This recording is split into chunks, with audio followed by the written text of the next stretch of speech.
My ex-WIFE's husband mocked me for not having a job, then I bought the company he works for. You won't believe what I uncovered after being mocked, ridiculed, and underestimated for years. This is the story of how I turned their arrogance into their downfall. Step by step. Stay with me, what you're about to see will leave you speechless. I never imagined I'd find myself here, sitting at the head of a conference table in a glass-walled boardroom, watching them all pack their things. Those same smug faces that once sneered at me, now frozen with disbelief as security escorted them out. Their careers shattered in an instant. But to get to this point, to sit in this chair and hold this power, took years of meticulous planning. It wasn't always like this. Rewind a few years, and I was just a guy in his mid-30s who'd lost everything that mattered.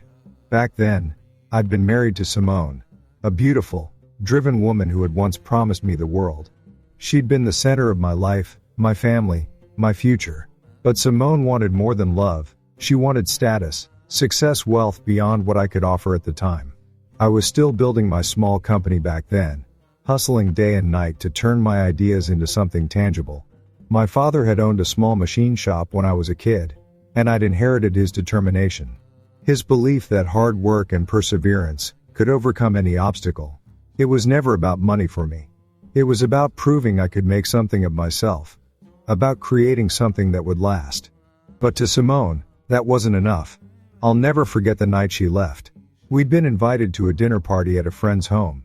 A sprawling modern mansion perched high on a hill overlooking the city. The kind of place with floor-to-ceiling windows, and a view that made you feel both insignificant and inspired. Simone had been thrilled at the invite. It was her chance to mingle with the city's elite. The movers and shakers who had already made it. I'd never been comfortable in those circles. While I nursed a glass of whiskey in the corner, Simone worked the room like she'd been born to it. And then, there was Lucas. He walked in like he owned the place, dressed in a tailored suit that probably cost more than my entire wardrobe. His smile was confident, his laugh loud and infectious. He was the kind of man who could charm anyone in the room, and he did. Especially Simone. That night, I saw the way her eyes lit up when Lucas complimented her. How her laughter lingered just a bit too long at his jokes. I knew then that something had shifted. It wasn't long before Simone made her decision. She left me with the same ease as someone returning a pair of shoes that didn't fit. No big fight, no dramatic goodbye. Just a quiet, calculated move out of my life and into Lucas's. They didn't just move on, they moved up together. Lucas owned a series of real estate ventures and had a reputation for being ruthless and wildly successful. And Simone? She seemed to thrive in that world. I'd see them at events from time to time, laughing with the same circle of influential people. Lucas would raise his glass in mock respect whenever he spotted me, as if to say, "No hard feelings, old friend." Simone barely acknowledged my presence, except with the occasional condescending smile. It wasn't just the personal humiliation that stung. Lucas began encroaching on my professional life as well. Word spread that he was poaching some of the brightest minds from my small, but growing company. Employees I'd mentored for years suddenly handed in their resignations, lured away by Lucas's promises of higher salaries and prestige. At industry functions, he'd casually drop comments about how some people just aren't cut out for this business while looking directly at me. It was a slow, steady erosion of everything I'd been working to build. But what Lucas didn't know, what none of them knew, was that I wasn't about to roll over and accept defeat. My father taught me that resilience was the most important trait a man could have. When his machine shop struggled, he didn't give up. He found new ways to innovate. I took that lesson to heart. While Lucas and Simone reveled in their new life, I put my head down and worked harder than ever. I expanded my company quietly, making sure to keep a low profile. I sought out niche markets, invested in cutting-edge technology, and struck deals that flew under the radar. I didn't need to shout my success from the rooftops. I just needed to keep moving forward. Every time Lucas threw a jab at me, every time Simone laughed at one of his jokes, I filed it away. I remembered the exact words they used, the mocking tone, the way they looked at me like I was a relic of a life Simone wanted to forget. And every time I felt that sting, I reminded myself that patience was my greatest weapon. I didn't need to win the battle today. I just needed to ensure that when I did win, it would be absolute. What fueled me wasn't just the desire to prove them wrong, it was the knowledge that I was building something they couldn't even comprehend. While Lucas poured his resources into luxury properties and high-profile deals, I focused on acquiring the backbone of his empire. I bought up the suppliers and contractors he depended on. I invested in the tech firms that powered his operations. I made sure that every brick in his so-called castle rested on a foundation I owned. It took years of strategic moves, of pretending to be smaller than I was, of letting them believe they were untouchable. I became a ghost in their world, invisible yet omnipresent. I watched them from the shadows, gathering every piece of evidence I needed to dismantle their facade. Simone once told me, back when we were still married, that I lacked ambition. She said I didn't have the killer instinct required to thrive in business. I suppose she was right in one sense. I never wanted to hurt anyone. But when pushed, when disrespected, when cornered, I found a resolve I didn't know I had. I found a purpose greater than myself. And so, I played the long game, one deliberate move at a time. They laughed, they scoffed, they celebrated at my expense. And I let them, because I knew that when the time came, their laughter would turn to silence. It started gradually, as these things often do. At first, it was just a comment here or there. I'd hear from colleagues that Lucas had been asking around about my company, throwing out questions that didn't seem innocent. "How's Daniel holding up these days?" he'd say, the words reaching me secondhand, always accompanied by a sly smile or a knowing chuckle. For a while, I brushed it off. People talk. That's what they do. But then, I noticed it wasn't just talk. Some of my best employees started handing in their resignations. One by one, they'd step into my office with that apologetic expression, claiming it was a great opportunity they couldn't pass up. And I understood why. Lucas wasn't just offering them higher salaries, he was dangling a shiny, glamorous future. Bigger projects, better benefits. The kind of prestige that would make their LinkedIn profiles shine. I can't blame them for going. They had families, ambitions, lives to build. But it stung all the same. The first time I saw Lucas and Simone at an industry gala after that, it was like a punch to the gut. Simone looked radiant, dressed to perfection, her laughter filling the room. Lucas had his arm draped casually around her waist, like he'd won the grand prize. And maybe he had, at least in their eyes. They moved through the crowd effortlessly, shaking hands, sharing jokes, basking in the admiration of the very people I'd once considered my peers. When we crossed paths, Lucas's grin widened. He clapped me on the shoulder in a way that felt more like a shove. "Daniel," he said, drawing out my name like it was some inside joke. "How's business? Keeping busy?"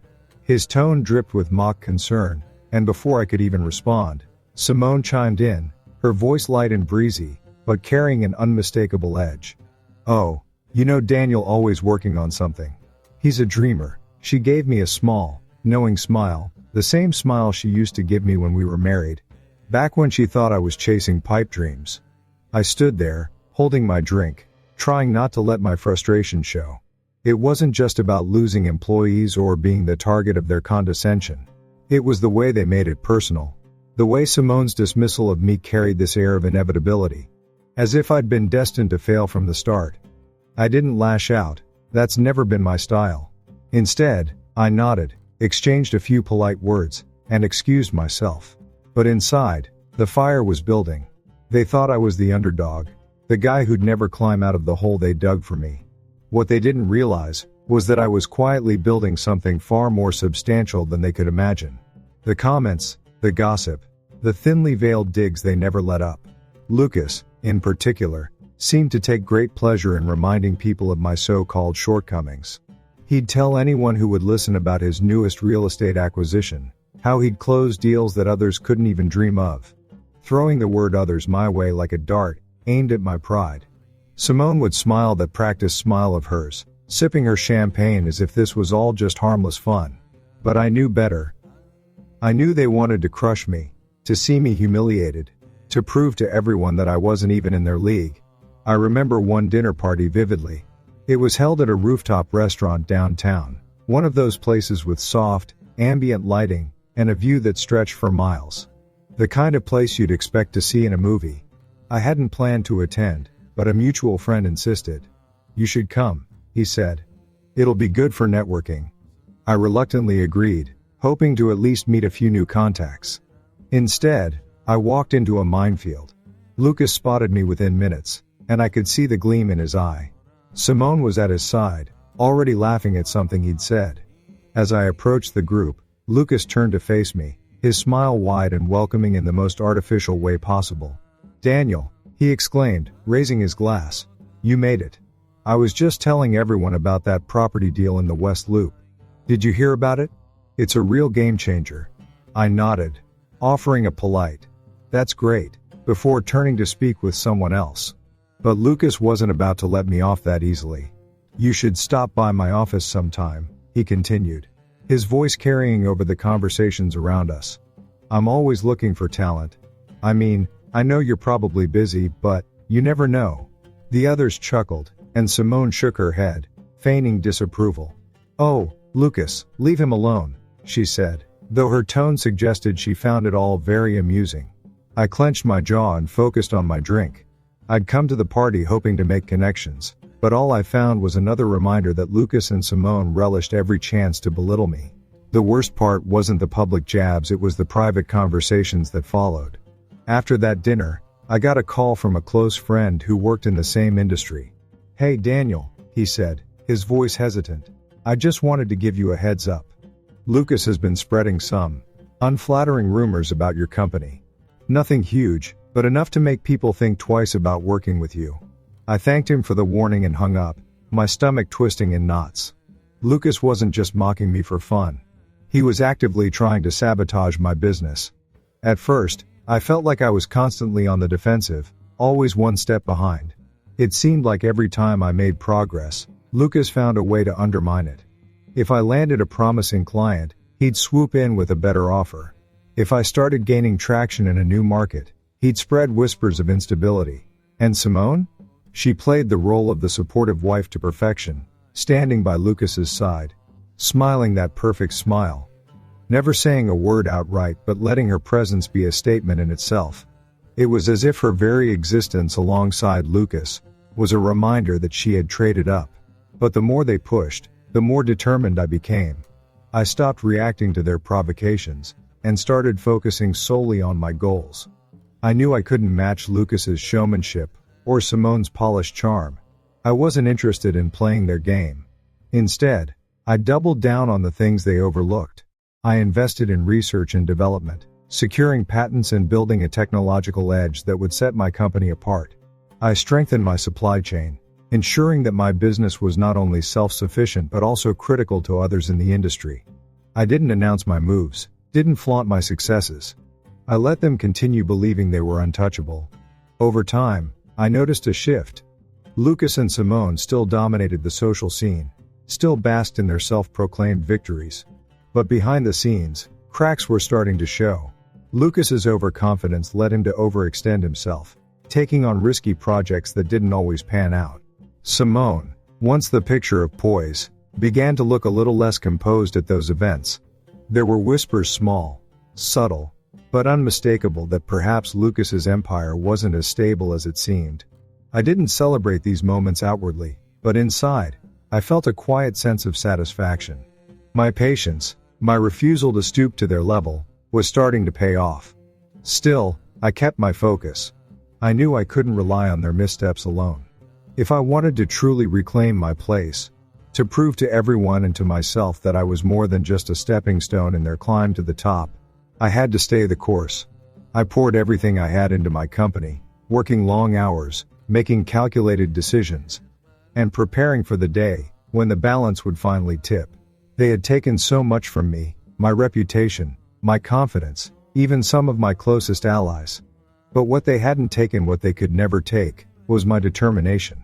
I held on to that like a lifeline, knowing that one day, all their carefully crafted illusions would come crashing down. I didn't know exactly when that day would come, but I knew one thing for certain: I would be ready. The moment I realized I had the upper hand wasn't what you'd expect. Think you know how this will play out? Drop a comment below. 1 if you think I'll strike first, 2 if you think they'll see it coming. Either way, you're in for a twist you won't forget. The turning point didn't happen overnight. It never does. For every bold move I made, There were weeks, sometimes months of groundwork that no one saw.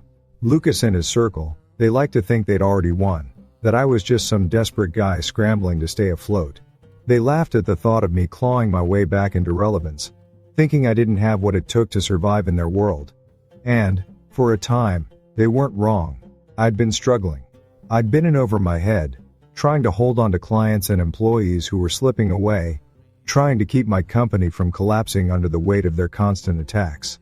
But something changed the moment I realized I didn't need to match their game. I just needed to redefine the rules. That realization wasn't a single lightning bolt of inspiration. It was a gradual shift. The culmination of countless nights spent at my desk, reviewing contracts, analyzing supply chains, searching for weaknesses. I didn't need to outshine Lucas in the spotlight. I needed to outmaneuver him in the shadows. I started by focusing on what Lucas ignored. He was a showman, always chasing the next big deal, the next shiny acquisition. I'd see his name in the business section of the Tribune, another headline announcing his latest project, Lucas Bradley to transform South Loop warehouse into high-end condos. I'd hear about him at industry events, people whispering, "Did you see Lucas's new office building? It's got a rooftop garden and a damn coffee bar." He loved to flaunt his successes. Meanwhile, I was pouring my energy into the unseen. While he was buying buildings, I was buying the companies that supplied his building materials. While he was hosting lavish fundraisers, I was locking down contracts with the vendors he relied on for everything from drywall to electrical systems. I didn't announce these moves. I didn't talk about them at parties or brag about them over drinks. I just quietly, methodically, put the pieces into place. And Lucas never saw it coming. I remember the first deal I closed that truly started to shift the balance. It was a small supplier, one Lucas's company had used for years. They provided custom-made fixtures, the kind of details that gave his properties that upscale, boutique feel. I met the owner in a cramped office on the outskirts of the city, a far cry from the glass towers Lucas preferred. The man was nearing retirement, tired of the constant demands from Lucas's team, and worried about the future of his business. "I'm just looking for someone who'll take care of my employees," he told me, his voice weary. "Someone who'll keep this place running the way it should be." I assured him I would. We shook hands, and just like that, one of Lucas's key suppliers was mine. It didn't stop there. With every new acquisition, I gained more leverage. I didn't need to control Lucas's entire supply chain. I just needed to control enough of it to make him dependent on me. Slowly but surely, I built a network of companies that supplied the materials, services, and expertise. Lucas needed to maintain his reputation. And still, he had no idea. He kept expanding, kept boasting about his latest projects, oblivious to the fact that the very foundation of his empire was now under my control. Each time I secured a new deal, I felt a small surge of satisfaction, not just because I was winning, but because I was doing it on my terms. I wasn't playing by their rules anymore. I was rewriting them. Of course, it wasn't always easy. There were setbacks, unexpected challenges that tested my resolve. Some suppliers were loyal to Lucas, unwilling to sell despite my best efforts. Others demanded terms I couldn't meet, forcing me to walk away and regroup. I spent countless hours in negotiations, poring over contracts, and navigating the complex world of mergers and acquisitions. There were nights I didn't sleep, mornings I didn't eat, days when I questioned whether it was all worth it.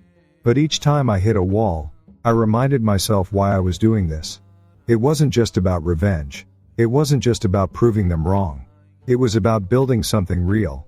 Something that couldn't be taken away with a few well-placed rumors or a smug laugh at a dinner party. Over time, the cracks in Lucas's facade started to show. He'd announce a new project, only to face delays, because the materials weren't arriving on schedule. He'd plan a grand opening, only to find that key components weren't ready. People started talking. "What's going on with Lucas's latest development?" they'd ask. He used to be so reliable. It wasn't long before his investors began to notice. They didn't know I was behind it, of course. They just saw a pattern emerging, a string of setbacks that made them nervous. Lucas, ever the showman, brushed it off. "Just a few hiccups," he'd say. "Nothing we can't handle." But I knew better. I knew that every hiccup was another step closer to the tipping point. What kept me going through all of this? wasn't just the thought of seeing Lucas fall. It was the knowledge that I was creating something stronger, more resilient. Each new acquisition, each contract signed, each deal closed added another layer of stability to my company. While Lucas was scrambling to keep up appearances, I was quietly building a fortress. And that fortress wasn't just for me. It was for my employees, the ones who had stuck with me when times were tough. It was for the clients who had believed in me, even when others didn't. It was for my own sense of purpose, a reminder that I wasn't defined by the people who tried to tear me down. I can still remember the day I knew I'd turned the corner. I was sitting in my office, a modest space compared to Lucas's sleek headquarters, but comfortable and functional. I'd just finalized another deal, one that gave me control over a critical part of Lucas's supply chain. As I leaned back in my chair, staring out at the Chicago skyline, I felt something I hadn't felt in years. Calm. For the first time in a long time, I wasn't reacting to Lucas's moves. I wasn't playing catch up. I was in control. And while Lucas was out there, basking in the spotlight, I was here, quietly turning the gears that would one day bring his empire to a grinding halt. I didn't need anyone's approval or applause. I didn't need to prove myself to Simone or Lucas or anyone else. I just needed to keep doing what I'd been doing all along, building, step by step, piece by piece, until the whole damn thing was mine. While controlling key parts of Lucas's supply chain was one piece of the puzzle, I knew I couldn't stop there. The next move had to be even more deliberate, more surgical. It wasn't just about owning the resources Lucas needed. It was about quietly shaping the very environment in which his company operated. I didn't want to simply disrupt his business. I wanted to create a situation where every choice he made would lead him closer to the edge. If Lucas wanted to climb, I'd let him climb, all while replacing the rungs beneath him one by one. I knew from the start that it would take time, patience, and absolute precision. The first step was establishing partnerships with smaller but critical companies that Lucas's organization barely noticed. These weren't the headline-grabbing acquisitions that made the front page of the Tribune. These were the specialized contractors and niche firms that played essential but invisible roles in every project he touched. A lighting solutions firm that manufactured the unique fixtures Lucas's properties were known for. A tech company providing the smart building systems he bragged about in every interview. A logistics provider that ensured his materials arrived on site exactly when he needed them. One by one, I worked behind the scenes to ensure these companies either owed their existence to me or depended on my continued goodwill to survive. I spent countless hours in those meetings. They weren't held in flashy boardrooms or fancy restaurants. They happened in unassuming offices in the suburbs, in cramped conference rooms at industrial parks, or over cups of coffee at quiet diners. I learned the names of the owners' kids, understood their financial concerns, and made them see me as a partner, not just another corporate buyer. "We just want stability," one small business owner told me, stirring his coffee as he glanced nervously at the paperwork on the table. "I don't care about getting rich. I just don't want to worry about payroll every month." I nodded, showing him I understood. And by the time we shook hands, he wasn't just selling his services, he was buying into the stability I promised. As the network grew, Lucas remained oblivious. To him, these were still the same companies he'd worked with for years. He never noticed that the terms of their agreements began to shift, that their loyalties quietly leaned in my direction. Lucas was a master of showmanship, but he wasn't detail-oriented. He didn't see the subtle changes, didn't recognize the names of the holding companies I'd established to keep my influence invisible. To the outside world, Lucas was still the star, still the big-name developer turning heads. But I could see the cracks forming beneath his polished surface. It wasn't long before those cracks became harder to ignore. One project after another started hitting unexpected delays. The luxury condos in River North? Behind schedule, because the custom light fixtures hadn't arrived on time. The high-end office space in the West Loop? Over budget because of increased material costs from suppliers who had quietly adjusted their pricing. Investors began to grow uneasy. I knew because some of them reached out to me, cautiously inquiring about other opportunities. "Nothing against Lucas," one of them said, his voice carrying a thin layer of concern. "But things seem off lately. You wouldn't happen to have any projects coming up, would you?" I played it cool, saying I'd keep him in mind. But inside, I knew exactly what was happening. Lucas's foundation was crumbling, and I was the one loosening the bricks.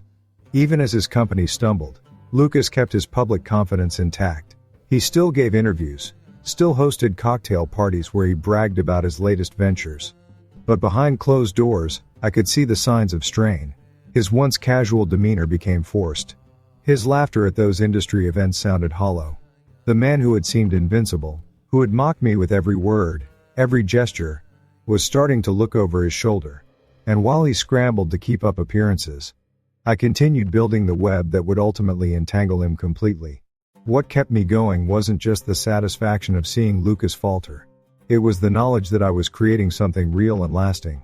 For every step I took to weaken Lucas's position, I took two more to strengthen my own. I reinvested in my company, ensuring that my people had the resources they needed to succeed. I expanded into new markets, secured long-term contracts, and built relationships with industry leaders who respected what I was doing, even if they didn't know the full extent of it. While Lucas's empire depended on constant growth to sustain itself, I was quietly building a machine that could run smoothly for decades. It wasn't flashy, and it wasn't glamorous, but it was solid. And that's what mattered most. There were moments when I wondered if Lucas would catch on. Surely, at some point, he'd notice the patterns. He'd connect the dots and realize that every setback, every delay, every unexpected cost increase was part of a larger strategy. But he never did. His pride wouldn't let him. To admit that someone else was pulling the strings, that someone else had outmaneuvered him, would mean acknowledging his own shortcomings. And Lucas would never do that. He couldn't. He was too busy trying to maintain his image, too focused on being the face of success to see that his empire was built on sand. Each time I walked into a meeting, each time I signed a contract or closed a deal, I felt that invisible weight lift a little more.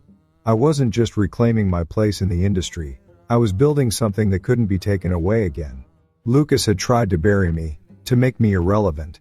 Simone had dismissed me, laughed at me, acted as if I was nothing more than a stepping stone. But now, they were the ones on shaky ground, and I wasn't finished. Far from it. The pieces were still falling into place. But I knew it was only a matter of time. I didn't need to rush. After all, the longer they didn't see it coming, the harder they would fall. Even as the network of suppliers I controlled continued to expand, I knew I couldn't rely on logistics alone. Lucas was a creature of vanity, and nothing mattered more to him than the perception of success. He thrived on prestige, on being the man with the newest luxury office tower, the most talked about development project, the biggest grand opening party. I needed to hit him where it hurt the most, his image, but I couldn't do it directly. No, that would be too obvious, too easily dismissed as petty jealousy. I needed a subtler approach, something that would erode his carefully crafted reputation from the inside out, while still leaving him convinced he was the one in control. If Lucas had built his empire on the foundation of his name, then I would quietly make sure that name started to lose its weight. The first opportunity presented itself when a boutique marketing agency reached out to me. They were small, underfunded, but full of potential. Their portfolio was solid, their creative team sharp, and they were hungry to prove themselves. I met their director in a modest downtown office, nothing fancy, just a few desks and some framed awards on the wall. He was young, eager, and clearly overworked. "We just need a chance," he told me, sliding over a proposal that he'd clearly spent nights perfecting. "If we can land one big client, we can really show what we're capable of." I glanced at the proposal, but I was more interested in what he said next. "You know, we actually pitched to Lucas Bradley's team last year. Thought we had a real shot, but they went with someone bigger." His voice betrayed a mix of disappointment and lingering resentment. I smiled, folding my hands on the table. "You're telling me you know their marketing strategy inside and out?" His eyes lit up. "We studied it top to bottom. I could tell you exactly how they position themselves, what they prioritize, what their weaknesses are." I leaned back, nodding slowly. This was the break I needed. I didn't hire them on the spot, but I left that meeting knowing I'd found a way in. From that point forward, my strategy shifted. While I continued securing the logistical foundation of Lucas's empire, I began quietly influencing how his brand was perceived. I didn't go after his flagship projects, that would have been too obvious. Instead, I targeted the smaller, less visible ventures.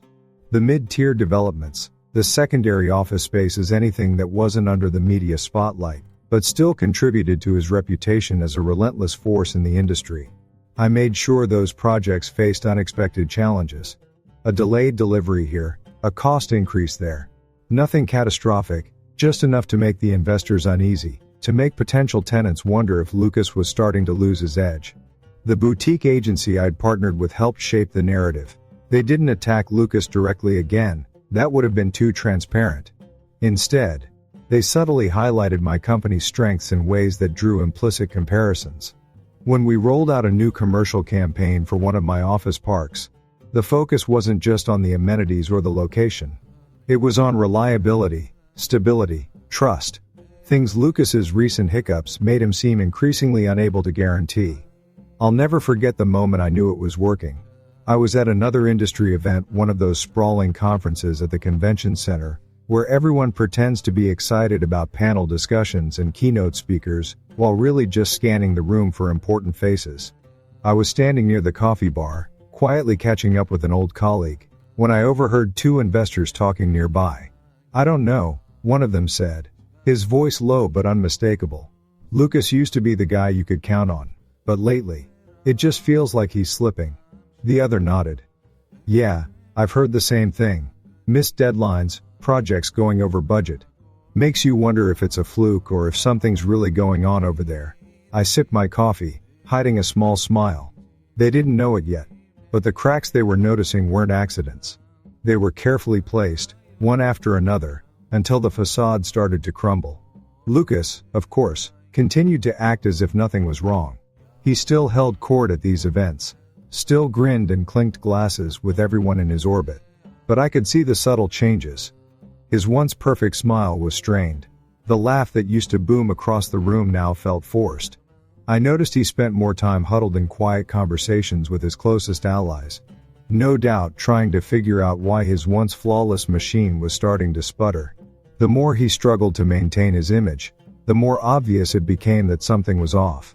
And while he fought to patch the cracks, I kept working in the background, ensuring that every new patch introduced another fault line. There were moments when I almost felt sorry for him. Almost. Lucas wasn't just my rival, he had been my tormentor. He had taken every chance to demean me, to undermine me, to turn me into the industry's punchline. He had laughed in my face while Simone stood by his side, smiling like she was the queen of the world. And yet, watching him try so hard to keep it all together, I couldn't help but see the vulnerability beneath the bravado. He was scared. He'd never admit it, but I could see it in the way his hands tightened around his champagne flute, in the way his eyes darted across the room, searching for reassurance that wasn't there. The man who had once been untouchable now looked like someone grasping at straws. And I was the one pulling them out of reach. As I watched it all unfold, I knew I couldn't let up. This wasn't just about taking Lucas down, it was about building something stronger in his place. Every whisper I overheard, every headline that questioned his reliability, every investor who quietly pulled their support, it all served a larger purpose. It wasn't just revenge. It was a lesson. Lucas had built his empire on flash and arrogance, on the assumption that no one could challenge him. I wanted to show him, and everyone else, that real strength comes from the foundation, not the facade. And with each move I made, I could feel that foundation shifting, tilting, ready to collapse at the slightest push. I knew it wouldn't happen all at once. I wasn't in a rush. I didn't need the instant gratification of watching him fall. I was playing the long game, one calculated step at a time. And as I walked out of that conference hall, leaving Lucas to his increasingly shaky kingdom, I felt a calm certainty settle over me. He could keep pretending. He could keep smiling for the cameras and shaking hands with the right people. But deep down, he had to feel it. The walls were closing in, and he didn't even know who was holding the key. I did. And I wasn't going to let go. As I continued pulling strings from the shadows, I realized that Lucas's company wasn't just a house of cards. It was a house of mirrors. He had spent years building his reputation on the illusion of stability and success. But those mirrors had cracks that only I could see. I didn't have to tear down his empire in one dramatic blow. All I needed to do was show the right people those cracks, make them question, what they thought they knew about him. I wanted them to see that Lucas Bradley wasn't a mastermind. He was just a man riding on borrowed influence and someone else's hard work. And once that illusion shattered, there would be no going back. It wasn't about smearing his name outright. I had no intention of spreading baseless rumors or creating tabloid drama. No, this was about exposing the truth, the kind of truth that, once revealed, would make his allies turn their backs on him. My first target was his board of directors. For years, they had been Lucas's biggest advocates, supporting every new project, signing off on every risky venture. But I knew they weren't loyal to Lucas himself, they were loyal to his results. If I could make them doubt those results, if I could make them see the inconsistencies and the growing risks, their support would waver. I started by quietly reaching out to a few of them off the record, of course. I made it clear that I wasn't interested in starting a fight. I simply pointed them toward publicly available information, things they might have overlooked. A delayed project here, an inflated cost there, a pattern of overpromising and underdelivering that had started to emerge in Lucas's portfolio. I didn't have to twist the facts, they were already there, waiting for someone to notice. And once I planted that seed of doubt, I stepped back and let it grow. It wasn't long before I heard whispers. A director pulling Lucas aside at a fundraising event, his voice low and serious. "I'm just saying, maybe we should take a closer look at the numbers," he murmured. Lucas, to his credit, played it off with his usual charm. "Come on, Jim," he said with a grin. "We've hit a few bumps, sure, but nothing we can't handle. You know how this business works, short-term setbacks for long-term gains." He clapped Jim on the back, laughed, and moved on. But I could see the tension in Lucas's jaw, the flicker of worry in his eyes. He didn't know where the questions were coming from, and that was exactly how I wanted it. While the board's confidence began to waver, I turned my attention to his investors. Lucas had always prided himself on securing big-name backers, the kind of high-profile investors who brought not only money, but also credibility. These were the people who helped him land the headlines, who made his projects seem untouchable. But their confidence in him was as fragile as the trust of his board. I reached out to a few of them under the guise of exploring new opportunities. Over coffee or lunch at some unassuming spot in the city, I'd let the conversation drift to Lucas's latest projects. I didn't have to say much, just a well-timed question, or a subtle comment about the increasing delays, the rising costs, the mounting whispers of discontent.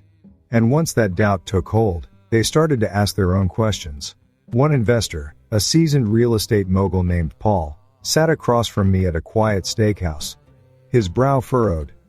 "I don't know, Daniel," he said, swirling the ice in his whiskey glass. "Lucas has always delivered before, but lately, it feels like something's off. His last 2 projects were late. And that condo development downtown, what was it called? It's been sitting empty for months. I keep hearing he's stretched too thin." I nodded, keeping my tone measured. "That's the word going around," I said. "You know how these things are. Maybe he's taking on too much at once." Paul sighed, leaning back in his chair. "Maybe. But I'm not looking to gamble anymore. I need something solid." I didn't press him further. I didn't have to. By the time we left the restaurant, I knew Paul was already planning his exit from Lucas's next project. I never explicitly told anyone to abandon Lucas. I never made accusations or pointed fingers. I simply guided them toward the truth that was already there. The beauty of this approach was that Lucas couldn't fight it. He couldn't accuse me of spreading lies because I wasn't spreading anything. I was just making sure the right people looked at the facts they had been ignoring. And as the questions and doubts grew, Lucas's carefully crafted image of invincibility began to crumble. The real turning point came at a high-profile networking event, hosted at one of Lucas's own properties, a sleek, modern office building that had just been completed. The event was supposed to be a showcase of his latest success, a celebration of his ability to deliver even in tough times. He had spared no expense: gourmet catering, live music, a guest list that read like a who's who of the industry. But even as the champagne flowed and the jazz band played, the atmosphere was tense. Conversations were more subdued than usual, and I noticed more than a few sideways glances in Lucas's direction. The whispers were no longer just whispers. People were openly questioning whether Lucas could still be trusted. At one point, I found myself standing near a group of developers and financiers. One of them, a sharp-tongued veteran named Karen, was recounting a recent meeting she'd had with Lucas. "He's so full of himself," she said, shaking her head. I asked him point blank about the delays on that West Loop project, and he just brushed it off like it didn't matter. "We're still on track overall," he told me. "On track? For what? Losing more investors?" The group chuckled nervously, and another developer chimed in, "Yeah, I've heard the same thing. The numbers don't add up, and he's acting like it's business as usual. I'm starting to think he doesn't have a handle on it anymore." I didn't say a word. I didn't have to. The seed had already been planted, and now it was growing all on its own. Lucas must have known things were unraveling. I saw him that night, working the room like his life depended on it. He shook hands, smiled wide, laughed at jokes that weren't funny. But there was a tightness to his posture, a forced quality to his charm. He looked like a man trying desperately to hold on to something that was slipping away. He glanced at me once, his smile faltering for just a moment before he turned back to the group he was talking to. That brief flicker of recognition told me he suspected, maybe even knew, that I had something to do with the doubts spreading through his network. But he couldn't confront me. He had no proof, no tangible reason to accuse me of anything. All he could do was keep smiling, keep pretending that everything was fine. As I left the event that night, I felt a calm certainty settle over me. I didn't need to shout from the rooftops that Lucas was in trouble. The truth was doing all the work for me. And as the cracks in his empire grew wider, I knew it was only a matter of time before the whole thing came crashing down. Lucas could keep smiling, keep working the room, keep acting like the king of the world. But deep down, he had to know the walls were closing in. And I was the one holding the key. The tipping point came faster than I expected.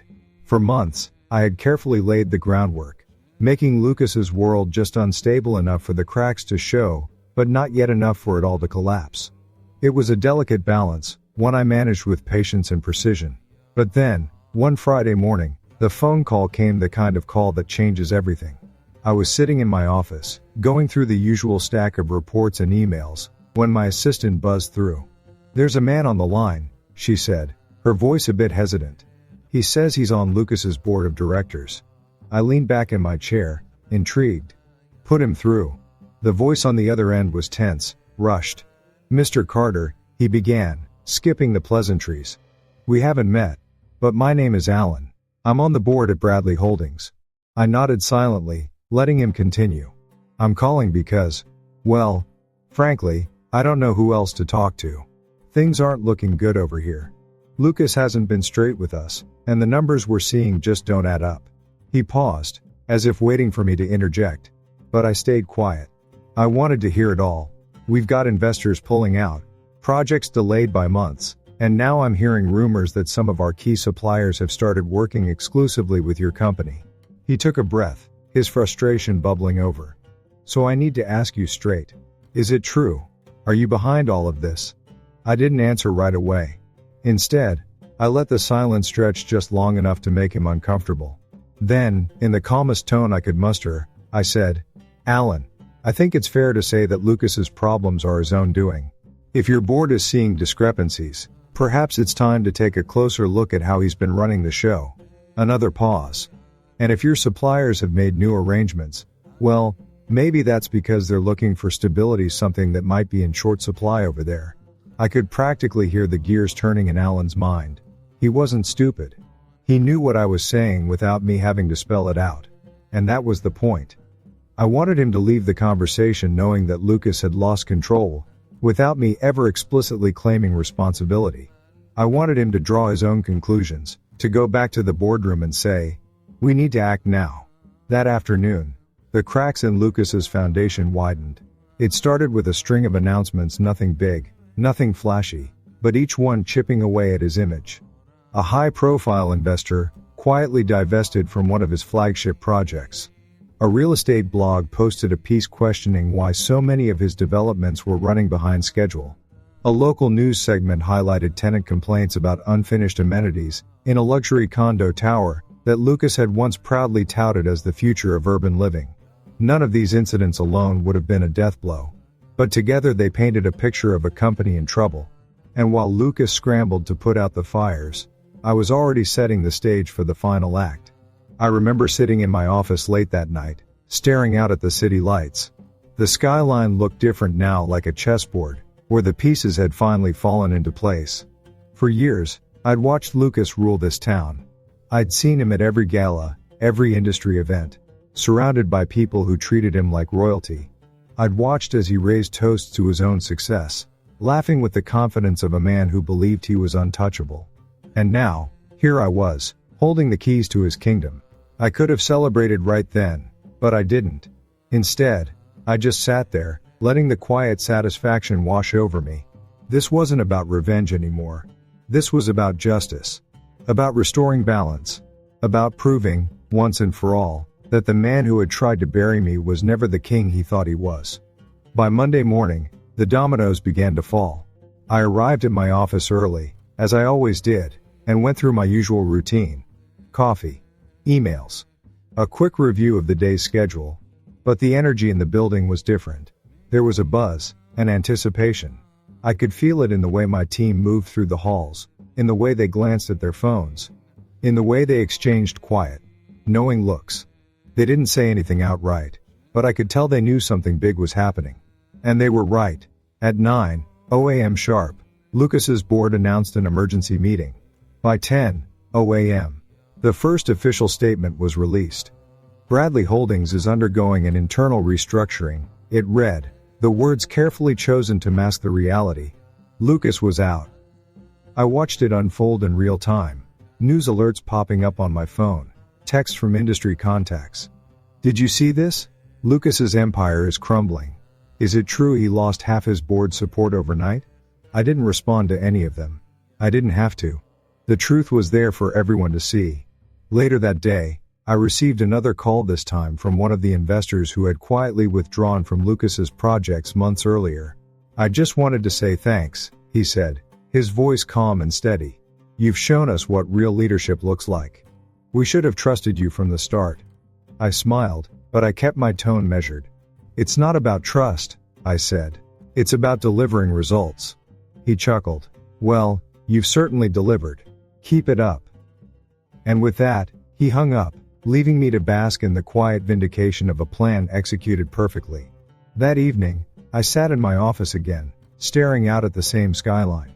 The city hadn't changed, but everything felt different. For the first time in years, I felt free. Free from the shadows, free from the whispers, free from the doubts that had once weighed me down. Lucas was out of the picture. Simone was just another face in the crowd. And me? I was exactly where I belonged, at the top. Not because I shouted the loudest or threw the biggest parties, but because I played the long game. Because I built something real. Something that could withstand the storms Lucas never saw coming. It wasn't about gloating. It wasn't about rubbing it in his face. It was about standing on solid ground, knowing I had done things my way. Knowing that the man who had once laughed at me, who had mocked me in front of everyone I knew, now had nothing left to laugh about. This was my moment, not his. And I wasn't going to let it slip away. As I turned off the lights and left the office, I felt a sense of calm settle over me. The battle was over, and I had won. As the board met in that conference room, deliberating Lucas's future, I knew it was only a matter of time before they reached the conclusion I had nudged them toward. The pieces were all in place, and the momentum was now beyond my control. I wasn't nervous. I wasn't anxious. If anything, I felt a strange sense of calm. As if all those years of preparation had finally found their moment of payoff. I wasn't in the room with them, but I could picture it clearly. Lucas at the head of the table, that same confident smirk plastered on his face, trying to talk his way out of the situation. The directors leaning back in their chairs, arms crossed, skeptical expressions etched into their faces.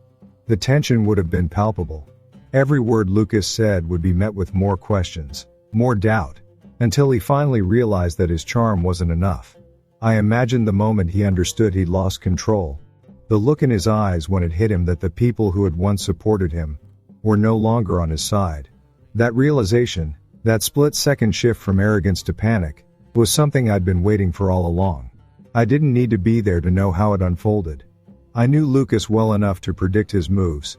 He would start with confidence, brushing off their concerns as minor setbacks. Every company has ups and downs, he'd say, that smug tone still hanging on. "This is just a bump in the road. We've faced worse before, and we'll get through it." He'd probably flashed that grin of his, the one he used when he wanted to project absolute certainty. But it wouldn't work this time, not anymore. The directors had seen too much, heard too many whispers, read too many reports. They weren't buying it. And as their questions grew sharper, Lucas would shift tactics. He'd go from confident to defensive, blaming external factors, the market, unforeseen circumstances.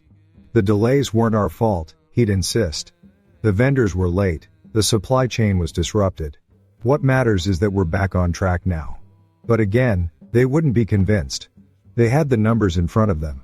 They had seen the pattern of missed deadlines, inflated costs, and unhappy tenants. Lucas could spin the story all he wanted, but the truth was laid bare.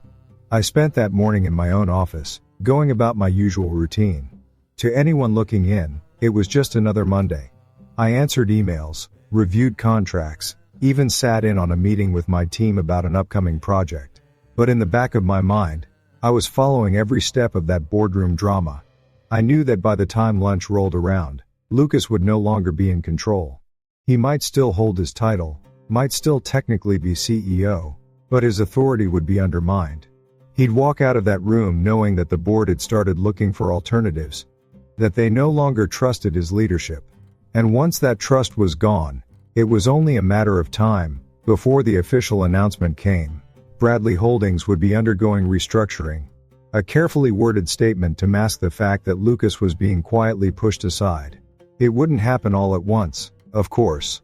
The board would move cautiously, not wanting to spook investors or cause further instability. But the decision would be made. Lucas's days as the head of his own empire were numbered. As the afternoon wore on, I allowed myself a moment of reflection. I thought about how far I'd come since those early days when Lucas and Simone had laughed at me, belittled me, treated me like I didn't belong. I remembered the dinner parties where I was the punchline, the industry events where Lucas held court, and I was just a face in the crowd. All of it had led to this moment. All of it had fueled my determination to not only survive, but to thrive. And now, here I was, watching as the very foundation of Lucas's power began to crumble. It wasn't about gloating. It wasn't about rubbing it in his face. It was about proving to myself that I was capable of more than they ever gave me credit for. It was about building something real. Something that couldn't be taken away with a few well-placed rumors or a smug laugh at my expense. I imagined Lucas leaving that boardroom, his shoulders stiff, his jaw clenched. He'd head back to his corner office, the one with the floor-to-ceiling windows that overlooked the city, and he'd sit at his desk, staring out at the skyline. For the first time, he'd feel the weight of his position, not as a badge of honor but as a burden. He'd know that every move he made from this point on would be scrutinized, that every decision would be second-guessed.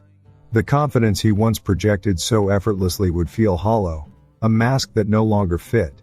He'd look out at those skyscrapers, some of them projects he had once proudly touted, and wonder how it had all gone so wrong. I knew he would try to fight back. That was Lucas's nature. He wouldn't go down quietly. He'd rally his closest allies, make calls, try to secure new investors, make promises he couldn't keep. But it wouldn't matter. The momentum was against him now. The board was already moving forward, exploring options, lining up potential replacements. And every time Lucas made a desperate move, it would only confirm their decision. They'd see him not as a confident leader, but as a liability.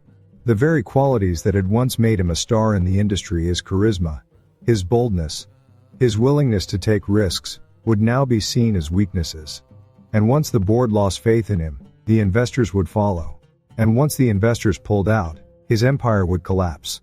Lucas would become a cautionary tale, a once great leader brought down by his own hubris. As the sun began to set, I looked out at the city and felt a sense of closure. This was the moment I had worked for. This was the moment I had waited for. Lucas might not have realized it yet, but his reign was over. And while he scrambled to hold on to what little power he had left, I was already moving forward, ready to build something stronger, something that couldn't be so easily undone. The path ahead was clear, and I was ready to take it. When it was finally over, when the last piece of Lucas's empire crumbled under the weight of its own lies, I felt a strange mix of emotions. Relief, yes. Satisfaction, certainly. But also a sense of clarity, a kind of stillness I hadn't felt in years. The battle was done. I had won. And yet, the victory wasn't what I had imagined it would be. There was no parade, no grand moment of vindication. Just silence, like the calm after a storm. The city continued on, as if nothing had happened. People rushed to work, taxis honked in the streets. Skyscrapers loomed above it all, oblivious to the drama that had unfolded in the offices below. I stood at the window of my corner office, staring out at the skyline, and let it all sink in. Lucas was out. The official announcement had come earlier that morning, an amicable departure, according to the carefully worded statement. The board had moved swiftly, appointing an interim CEO, while they evaluated long-term leadership options. It was corporate speak for a coup, a polite way of saying he had been removed before he could do any more damage. I had expected as much. Lucas was never the type to leave gracefully, but in the end, he hadn't been given a choice. The board had seen the numbers, heard the complaints, and finally admitted what they had been denying for years. Lucas was no longer an asset. He was a liability. I thought about what he must be doing now, where he must be. Probably sitting in his penthouse, blinds drawn, trying to figure out his next move. He'd call his allies, what few he had left, and plead for support. He'd search for a new investor, a fresh start, a way to claw back some semblance of his former glory. But the damage was done. The trust he had built, the reputation he had spent years cultivating, was gone. People in this industry have long memories. They would remember the delays, the cost overruns, the unmet promises. They'd remember the whispers of instability, and the quiet exits of once loyal investors. They'd remember the day the board removed him. And they'd know that Lucas Bradley was no longer the king he had once been. I turned away from the window and glanced at the clock. 10:15 a.m. Just another day. My assistant knocked on the door, stepping in with a stack of reports. "Here's the updated financials," she said, setting them on my desk. "And the team wants to confirm the new project timeline." I nodded, flipping through the papers. Everything was on track. The company was stable. Our clients were happy. The employees, once anxious about the future, were now energized, eager to move forward under new leadership. The toxic culture Lucas had allowed to flourish was gone. The shadow he cast over the office had lifted, and in its place was a sense of purpose I hadn't seen in years. I could feel it in the way people walked the halls, in the conversations I overheard in the break room, in the way my management team approached me with ideas, instead of excuses. For the first time, the company felt alive again. That afternoon, I walked the floor, something I hadn't done in a while. I stopped by the design department, where the team was brainstorming new concepts for an upcoming project. They looked up as I approached, their conversation pausing. "Don't stop on my account," I said, smiling. "I just wanted to see what you're working on." One of the designers, a young woman named Emily, spoke up. "We're exploring a new layout for the office space in the Northside project," she said, gesturing to the sketches on the wall. "We think this configuration will maximize natural light and improve traffic flow." I nodded, taking it in. "Looks good," I said. "Keep pushing it. If it's not working, don't be afraid to try something different." She smiled, and the team returned to their discussion as I moved on. In the tech department, I found the engineers fine-tuning a piece of proprietary software we'd been developing for months. The lead developer, Jordan, looked up from his monitor as I entered. "We're almost there," he said, grinning. "Just a few more tweaks, and we'll be ready for the next phase." I clapped him on the shoulder. "I know you'll get it done. You always do." He nodded, confidence in his eyes. That's what I wanted to see. People who believed in their work, who took pride in what they were building. It reminded me of why I had started this company in the first place. It wasn't about power or revenge. It was about creating something real. Something that mattered. And now, with Lucas out of the picture, I could finally focus on that mission. As the day went on, I felt a growing sense of peace. Not the kind of peace that comes from revenge or retribution, but the kind that comes from knowing you've done what needed to be done. Lucas had underestimated me. Simone had dismissed me. For years, I had been the one they looked down on, the one they mocked. But I never let that define me. I never let their arrogance dictate who I was. I stayed patient, stayed focused, and in the end, I proved them wrong. Not with flashy announcements or dramatic confrontations, but with steady, deliberate action. I had built something stronger than their empty bravado. Something they couldn't tear down with a few cutting remarks. And now, I was free to move forward. By evening, the city outside my window was glowing with the warm light of the setting sun. I leaned back in my chair, taking it all in. The past few years had been a long, grueling journey. There were times when I had doubted myself. Times when I had wondered if I'd ever climb out from under the shadow they cast over me. But now, looking back, I could see that every struggle had been worth it. Every setback, every challenge, every late night and early morning, it all led to this moment. I had done it. I had taken back control of my life, my company, my future. I picked up the phone and dialed my team leader. "Let's start planning the next phase," I said. "We've got a lot of work to do." She responded enthusiastically, and we discussed the next steps for our expansion. As we spoke, I could hear the excitement in her voice, the energy that came from knowing we were on the right path. It was infectious. I hung up feeling more motivated than I had in years. The battle with Lucas was behind me now. The future was mine to shape. For the first time, I wasn't looking over my shoulder. I wasn't worried about what Lucas or Simone might say or do. They were just ghosts of the past, reminders of where I had been, not where I was going. I had learned the most important lesson of all. Success isn't about proving other people wrong. It's about proving yourself right. It's about building something you can be proud of. Something that stands the test of time. And that's exactly what I planned to do. As the city lights began to twinkle, I turned out the lights in my office and headed home. There was no need for a grand celebration.